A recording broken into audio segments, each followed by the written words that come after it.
السلام علیکم ورحمۃ اللہ وبرکاتہ۔ دوستو، ایک بار نبی پاک صلی اللہ تعالیٰ علیہ وسلم پر درود پاک صلی اللہ علی النبی الامی وآلہ صلی اللہ علیہ وسلم، صلاۃ و سلام علیک یا رسول اللہ صلی اللہ تعالیٰ علیہ وسلم۔ ان الذین کفروا وماتوا وهم کفار فلن يقبل من أحدهم ملء الأرض ذهبا ولو افتدى به أولئك لهم عذاب أليم وما لهم من ناصرين۔ بے شک وہ لوگ جنہوں نے کفر کیا اور وہ کفر ہی کی حالت میں مر گئے، اگر وہ زمین کے برابر سونا دے کر اپنی جان کو چھڑانا چاہے تو چھڑا نہیں سکتے، اور اللہ تبارک و تعالیٰ کا دردناک عذاب ہے ان کے لیے اور ان کا کوئی مددگار نہیں ہے۔ پیارے اسلامی بھائیوں، اس آیت میں یہ بتایا گیا ہے کہ اگر کوئی انسان پوری زندگی صاحب ایمان رہا اور جس وقت اس کا خاتمہ ہو رہا ہے اس نے کفر اختیار کر لیا اور کفر ہی پر مر گیا، تو وہ آخرت میں پوری روئے زمین کے برابر سونا دے کر اپنی جان چھڑانا چاہے تو وہ اپنی جان نہیں چھڑا سکتا اور اس کی کوئی مدد بھی نہیں کر سکتا۔ اللہ اس کو دردناک عذاب دے گا، وہ ہمیشہ ہمیشہ جہنم میں جلے گا۔ اور وہ انسان کہ جو پوری زندگی کفر پر رہا اور کفر ہی پر اس کا انتقال ہو گیا، وہ انسان بھی اگر اپنی جان کو پوری روئے زمین کے برابر سونا دے کر آخرت میں بچانا چاہے تو نہیں بچا سکتا۔ اللہ تبارک و تعالیٰ اس کو دردناک عذاب دے گا اور اس کی کوئی مدد بھی نہیں کر سکتا۔ لیکن وہ انسان جو پوری زندگی کفر پر رہا لیکن خاتمے کے وقت وہ ہے ایمان لے آیا، ایمان کو اختیار کر لیا اور ایمان پر اس کی موت ہوئی، تو اللہ تبارک و تعالیٰ اس کو بخش دے گا اور اس کے ایمان کی وجہ سے جتنے بھی پچھلے گناہ ہوئے ہیں اللہ پاک ان کو ختم کر دے گا، معاف فرما دے گا اور اس کو بخش کر جنت میں بہترین مقام نصیب فرمائے گا۔ پتہ چلا کہ نجات کا دار و مدار ایمان پر خاتمہ ہونے پر ہے۔ جس کا خاتمہ ایمان پر نہیں ہوا تو سمجھ لو اس کو نجات حاصل نہیں ہو سکتی، اور جس کا خاتمہ ایمان پر ہوا تو سمجھ لو اللہ تبارک و تعالیٰ اپنے فضل سے اس کو نجات عطا فرمائے گا۔ تو دوستو، ایمان بہت بڑی دولت ہے، ساری چیزیں دنیا میں ہی رہ جائیں گی، تمہاری دولت، تمہاری شہرت، تمہارے عالی شان مکان، تمہاری عالی شان دولت، اولاد، سب دنیا میں رہ جائے گی۔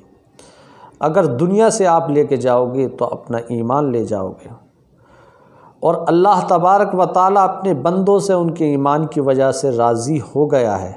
خالدین فیہا ابدا، وہ صاحب ایمان جنت میں ہمیشہ ہمیشہ رہیں گے۔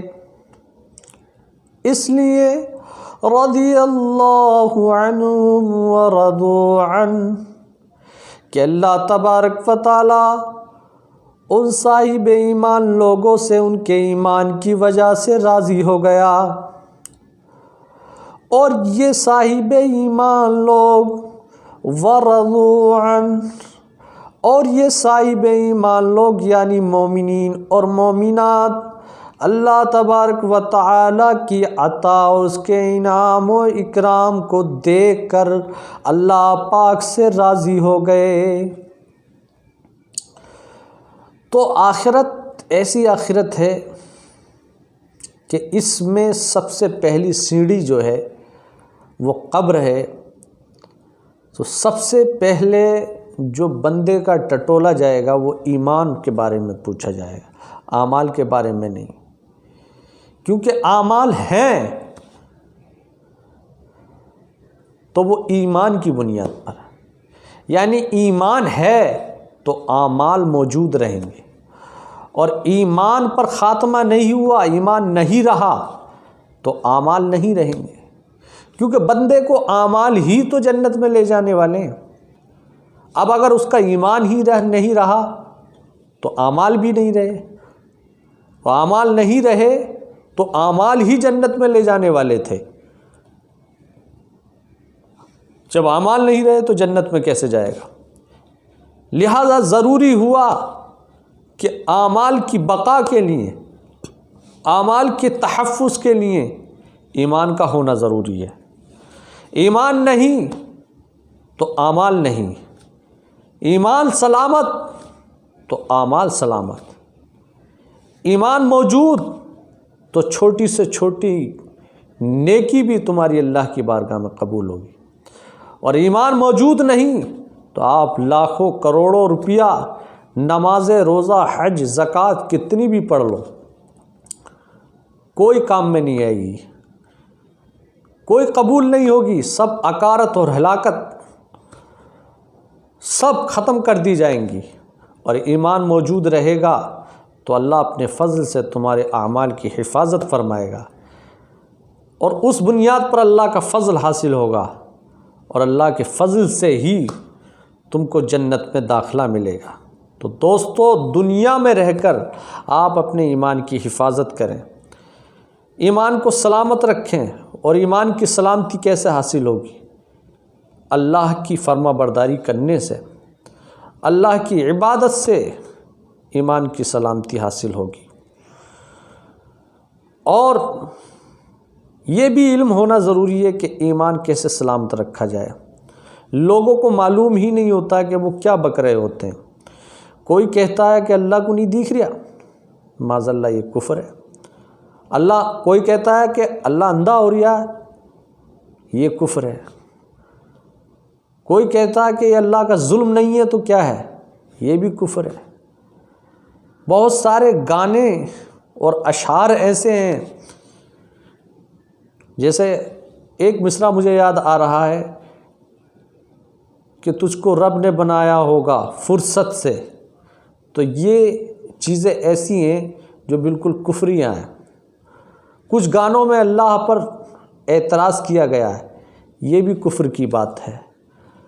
تو ہمیں پہلے یہ سمجھنا ہوگا کہ کیا کیا کفر ہے، تبھی ہم اپنے ایمان کی سلامتی رکھ پائیں گے، اپنے ایمان کو سلامت رکھ پائیں گے۔ تو ہمیں پہلے اپنے ایمان کی سلامتی سے متعلق جو باتیں ہیں، جو علم ہے، اس کو سیکھنا ضروری ہے۔ تو میرے پیارے اسلامی بھائیوں، کچھ کتابیں ایسی آتی ہیں جن میں بتایا گیا کہ کون کون سے کفریہ کلمات ہیں، تو کفریہ کلمات سے ہمیں بچنا ہوگا، تبھی ہم اپنے ایمان کو سلامت رکھ پائیں گے۔ تو ایمان کو سلامت رکھنے کے لیے ہمیں ایمان سے متعلق کا علم کا ہونا بھی ضروری ہے، اور پھر اس کے ساتھ اللہ کی فرما برداری، نماز روزہ حج زکوٰۃ جو اللہ کے احکام ہے اس پر عمل کرنے کی مکمل کوشش کرنا بھی ضروری ہے۔ آج کل ہمارے اسلامی بھائیوں میں یہ بات ہے کہ 100% میں سے 2-3% علم دین حاصل کرتے ہیں اور باقی علم دین سے دور ہیں، جبکہ حدیث پاک میں ہے طلب العلم فریضۃ علی کل مسلم و مسلمہ، ہر مسلمان مرد و عورت پر علم دین سیکھنا فرض ہے۔ دوستو، اگر آپ کو یہ باتیں پسند آئی ہوں تو زیادہ سے زیادہ شیئر کریں، لائک کریں، کمنٹ کریں۔ السلام علیکم ورحمۃ اللہ وبرکاتہ۔